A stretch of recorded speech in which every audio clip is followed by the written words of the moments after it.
राधे सभी को। आज श्रीमद् भागवत में तृतीय स्कंद का 23वां अध्याय पढ़ने जा रही हूँ। आज का 13वें अध्याय का विषय है कर्दम और देवहूति का विहार। तो श्री मैत्रेय जी ने कहा, विदुर जी, माता पिता के चले जाने पर पति के अभिप्राय को समझ लेने में कुशल साध्वी देवहूति कर्दम जी की प्रतिदिन प्रेम पूर्वक सेवा करने लगी, ठीक उसी तरह जैसे श्री पार्वती जी भगवान शंकर की सेवा करती थीं। उसने काम वासना, दंभ, द्वेष, लोभ, पाप और मद का त्याग कर बड़ी सावधानी और लगन के साथ सेवा में तत्पर रहकर विश्वास, पवित्रता, गौरव, संयम, शुश्रूषा, प्रेम और मधुर भाषण आदि गुणों से अपने परम तेजस्वी पति देव को संतुष्ट कर दिया। देवहूति समझती थी कि मेरे पति देव दैव से भी बढ़कर हैं, इसलिए वह उनसे बड़ी बड़ी आशाएं रखकर उनकी सेवा में लगी रहती थी। इस प्रकार बहुत दिनों तक अपना अनुवर्तन करने वाली उस मनुपुत्री को व्रत आदि का पालन करने से दुर्लभ हुई देख देवर्षि श्रेष्ठ कर्दम को दयावश कुछ खेद हुआ और उन्होंने उससे प्रेम द्वंद्व वाणी में कहा। कर्दम जी बोले, मनुनंदिनी, तुमने मेरा बड़ा आदर किया है। मैं तुम्हारी उत्तम सेवा और परम भक्ति से बहुत संतुष्ट हूँ। सभी देवधारियों को अपना शरीर बहुत प्रिय है एवं आदर की वस्तु होता है, किंतु तुमने मेरी सेवा के आगे उसके क्षीण होने की भी कोई परवाह नहीं की। अतः अपने धर्म का पालन करते रहने से तुझे तप, समाधि, उपासना और योग के द्वारा जो भय और शोक से रहित भगवत प्रसाद स्वरूप विभूतियाँ प्राप्त हुई हैं, उन पर मेरी सेवा के प्रभाव से अब तुम्हारा भी अधिकार हो गया है। मैं तुम्हें दिव्य दृष्टि प्रदान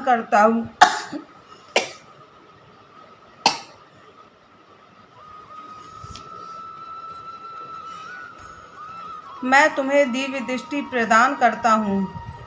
उसके द्वारा तुम उन्हें देखो।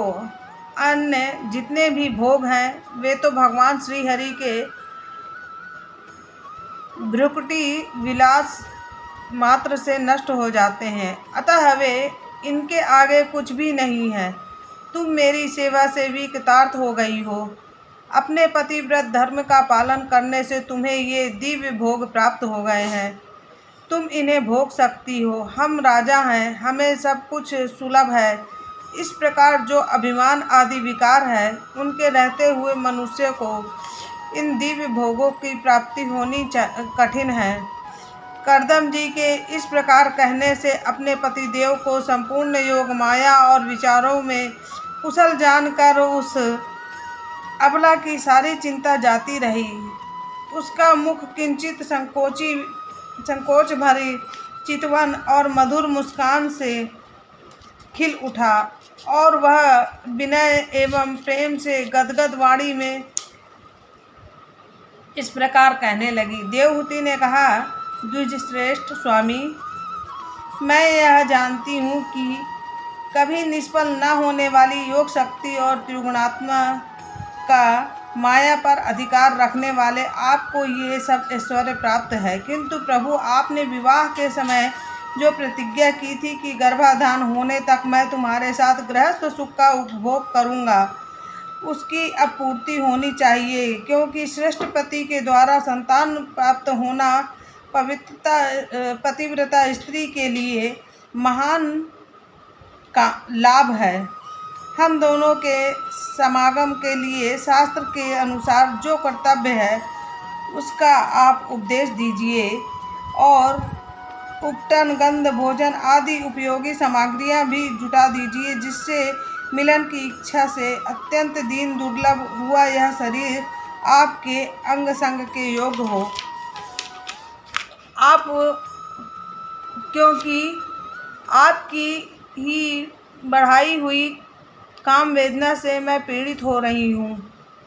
स्वामिन, आप इस कार्य के लिए एक उपयुक्त भवन तैयार हो जाए, इसका भी विचार कीजिए।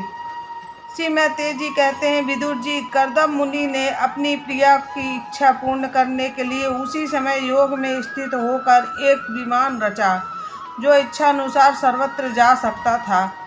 यह विमान सब प्रकार के इच्छित भोग सुख प्रदान करने वाला, अत्यंत सुंदर, सब प्रकार के रत्नों से युक्त, सब संपत्तियों की उत्तरोत्तर वृद्धि से संपन्न तथा मणिमय खंभों से सुशोभित था। वह सभी ऋतुओं में सुखदायक था और उसमें जहाँ तहाँ सब प्रकार की दिव्य सामग्रियाँ रखी हुई थी तथा उसे विचित्र विचित्र रेशमी झंडियों और पताकाओं से खूब सजाया गया था, जिन पर भ्रमर गण मधुर गुंजार कर रहे थे। ऐसे रंग बिरंगे पुष्पों की मालाओं से तथा अनेक प्रकार की सूती और रेशमी वस्त्रों से वह अत्यंत शोभायमान हो रहा था। एक के ऊपर एक बनाए हुए कमरों में अलग अलग रखी हुई शैया, पलंग, पंखे और आसनों के कारण वह बड़ा सुंदर जान पड़ता था। जहाँ तहाँ दीवारों में की हुई शिल्प रचना से उसकी अपूर्व शोभा हो रही थी। उसमें पन्ने का फर्श था और बैठने के लिए मूंगे की वेदियां बनाई गई थी। मूंगे की ही देहलियां थी और उसके द्वारा में हीरे की किवाड़ तथा इंद्रनीलमणि के शिखरों पर सोने के कलश रखे हुए थे। उसकी हीरे की दीवारों में बढ़िया लाल जड़े हुए थे जो ऐसे जान पड़ते थे कि मानो विमान की आंखें हो, तथा उसे रंग बिरंगे चंदों और बहुमूल्य सुनहरी बंधनवारों से सजाया गया था। उस विमान में जहाँ तहाँ कृत्रिम हंस और कबूतर आदि पक्षी बनाए गए थे जो बिल्कुल सजीव से मालूम पड़ते थे। उन्हें अपना सजातीय समझकर बहुत से हंस और कबूतर उनके पास बैठ बैठ कर अपनी बोली बोलते थे। उसमें सुविधा अनुसार क्रीड़ा स्थली, शयन गृह, बैठक आंगन और चौक आदि बनाए गए थे, जिनके कारण वह विमान स्वयं कर्दम जी को भी विस्मित सा कर रहा था। ऐसे सुंदर घर को भी जब देवहूति ने बहुत प्रसन्न चित्त से नहीं देखा तो सबके आंतरिक भाव को परख लेने वाले कर्दम जी ने स्वयं ही कहा, भीरू, तुम इस बिंदु सरोवर में स्नान करके विमान पर चढ़ जाओ। यह विष्णु भगवान का रचा हुआ तीर्थ मनुष्यों को सभी कामनाओं की प्राप्ति करने वाला है। कमल लोचना देवहूति ने अपने पति की बात मानकर सरस्वती के पवित्र जल से भरे हुए उस सरोवर में प्रवेश किया। उस समय वह बड़ी मैली कुचैली साड़ी पहने हुए थी। उसके सिर के बाल चिपक जाने से उनमें लटें पड़ गई थी। शरीर में मैल जम गया था तथा स्तन कांतिहीन हो गए थे। सरोवर में गोता लगाने पर उसने उसके भीतर एक महल में 1000 कन्याएं देखी। वे सभी किशोर अवस्था की थी और उनके शरीर से कमल की सी गंध आ रही थी। देवहूति को देखती ही वे सब स्त्रियां सहसा खड़ी हो गई और हाथ जोड़कर कहने लगी, हम आपकी दासियां हैं, हमें आज्ञा दीजिए, आपकी क्या सेवा करें।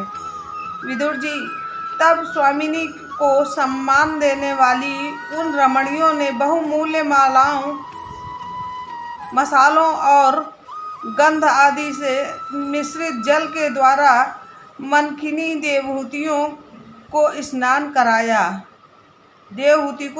कराया तथा उसे 2 नवीन और निर्मल वस्त्र पहनने को दिए। फिर उन्होंने बहुत मूल्य के बड़े सुंदर और कांतिमान आभूषण, सर्वगुण संपन्न भोजन और पीने के लिए अमृत के समान स्वादिष्ट आसन प्रस्तुत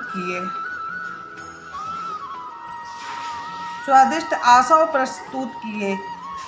अब देवहूति ने दर्पण में अपना प्रतिबिंब देखा तो उसे मालूम हुआ कि वह भांति भांति के सुगंधित फूलों से हारों से विभूषित है, स्वच्छ वस्त्र धारण किए हुए है, उसका शरीर भी निर्मल और कांतिमान हो गया है तथा उन कन्याओं ने बड़े आदर पूर्वक उसका मांगलिक श्रृंगार किया है। उसे सिर से स्नान कराया गया है। स्नान के पश्चात अंग अंग में सब प्रकार के आभूषण सजाए गए हैं तथा उसके गले में हार, धूमेल, हाथों में कंगन और पैरों में चमचमाते हुए सोने के पैजेब सुशोभित हैं। कमर में पड़ी हुई सोने की रत्न जड़ित करधनी से बहुमूल्य मणियों के हार से और अंग अंग में लगे हुए कुष्ठमांडी मंगल द्रव्यों से उसकी अपूर्व शोभा हो रही है। उसका मुख सुंदर दंतावली, मनोहर भौहें, कमल की कली से स्पर्धा करने वाले प्रेम कटाक्ष में सुंदर नेत्र और नीली अलकावली से बड़ा ही सुंदर जान पड़ता है। विदुर जी, जब देवहूति ने अपने प्रिय पति देव का स्मरण किया तो अपने को सहेलियों के सहित वहीं पाया जहाँ प्रजापति कर्दम जी विराजमान थे। उस समय अपने को सहस्त्र स्त्रियों के सहित अपने प्राणनाथ के सामने देख और उससे उनके योग का प्रभाव समझकर देवहूति को बड़ा विस्मय हुआ। शत्रु विजयी विदुर, जब कर्दम जी ने देखा कि देवहूति का शरीर स्नान करने से अत्यंत निर्मल हो गया है और विवाह काल से पूर्व उसके जैसा रूप था उसी रूप को पाकर वह अपूर्व शोभा से संपन्न हो गई है, उसका सुंदर वक्ष स्थल चोली से ढका हुआ है, हजारों विद्याधारिणी उनकी सेवा में लगी हुई हैं तथा उसके शरीर पर बढ़िया बढ़िया वस्त्र शोभा पा रहा है।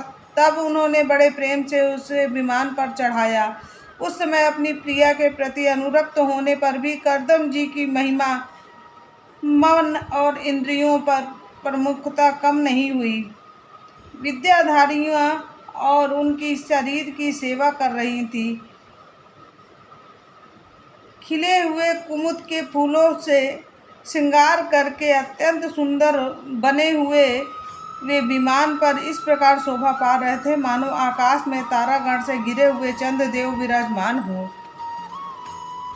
उस विमान पर निवास कर उन्होंने दीर्घ काल तक कुबेर जी के समान मेरु पर्वत की घाटियों में विहार किया। ये घाटियाँ 8 लोकपालों की विहार भूमि है। इनमें कामदेव को बढ़ाने वाली शीतल मंद सुगंध वायु चलकर इनकी कमनीय शोभा का विस्तार करती है तथा श्री गंगा जी स्वर्गलोक के गिरने की मंगलमय ध्वनि निरंतर गूंजती रहती है। उस समय भी दिव्य विद्याधारियों का समूह उनकी सेवा में उपस्थित था और सिद्धगण वंदना किया करते थे। इस प्रकार प्राण प्रिया देवहूति के साथ उन्होंने वैशंभक, सुरसा नंदन, पुष्पभद्र और चैत्र रथ आदि अनेक देवोद्यानों में तथा मानस सरोवर में अनुराग पूर्वक विहार किया। उस कांतिमान और इच्छा अनुसार चलने वाले श्रेष्ठ विमान पर बैठकर वायु के समान सभी लोगों को विचरते हुए कर्दम जी विमान बिहारी देवताओं से भी आगे बढ़ गए। विदुर जी, जिन्होंने भगवान के भयहारी पवित्र पाद पद्मों का आश्रय लिया है, उन धीर पुरुषों के लिए कौन सी वस्तु या शक्ति दुर्लभ है।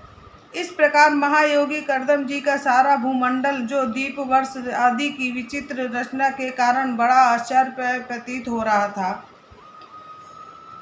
अपनी प्रिया को दिखाकर अपने आश्रम को लौट आए। फिर उन्होंने अपने को 9 रूपों में विभक्त कर रति सुख के लिए अत्यंत उत्सुक मनु कुमारी देवहूति को आनंदित करते हुए उसके साथ बहुत वर्षों तक विहार किया, किंतु उनका इतना लंबा समय एक मुहूर्त के समान बीत गया। उस विमान के रति सुख को बढ़ाने वाली बड़ी सुंदर सैया का आश्रय ले अपने परम रूपवान प्रीतम के साथ रहती हुई देवहूति को इतना काल कुछ भी न जान पड़ा। इस प्रकार उस कामासक्त दंपति को अपने योग बल से सैकड़ों वर्षों तक विहार करते हुए भी वह काल बहुत थोड़े समय के समान निकल गया। आत्मज्ञानी करदम जी सब प्रकार से संकल्पों को जानते थे, अतः देवहूति को संतान प्राप्ति के लिए उत्सुक देख तथा भगवान के आदेश को स्मरण कर उन्होंने अपने स्वरूप के 9 विभाग किए तथा कन्याओं की उत्पत्ति के लिए एकाग्र चित्त से अर्ध रूप में अपनी पत्नी की भावना करते हुए उसके गर्भ में वीर्य स्थापित किया। इससे देवहूति के एक ही साथ 9 कन्याएं पैदा हुईं। वे सभी सर्वांग सुंदरी थी और उनके शरीर से लाल कमल सी सुगंध निकलती थी। इस समय शुद्ध स्वभाव वाली सती देवहूति ने देखा कि पूर्व प्रतिज्ञा के अनुसार उनके पति संन्यास आश्रम ग्रहण करके वन को जाना चाहते, तो उसने अपने आंसुओं को रोककर ऊपर से मुस्कुराते हुए व्याकुल एवं संतप्त हृदय से धीरे धीरे अति मधुर वाणी में कहा। उस समय यह सिर नीचा किए हुए अपने मखमणि मंडित चरण कमल से पृथ्वी को कुरेद रही थी। देवहूति ने कहा, भगवान, आपने जो कुछ प्रतिज्ञा की थी वह सब तो पूर्णतः निभा दी, तो भी मैं आपकी शरणागत हूँ, अतः आप मुझे अभयदान और दीजिए। ब्राह्मण, इन कन्याओं के लिए योग्य वर खोजने पड़ेंगे और आपके वन चले जाने के बाद मेरे जन्म मरण रूप शोक को दूर करने के लिए कोई भी होना तो चाहिए। प्रभु, अब तक परमात्मा से विमुख रहकर मेरा जो समय इंद्रिय सुख भोगने में बीता वह तो निरर्थक हो गया। आपके परम प्रभाव को न जानने के कारण मैंने इंद्रियों के विषयों में आसक्त रहकर आपसे अनुराग किया, तथापि यह भी मेरे संसार भय को दूर करने वाला ही होना चाहिए।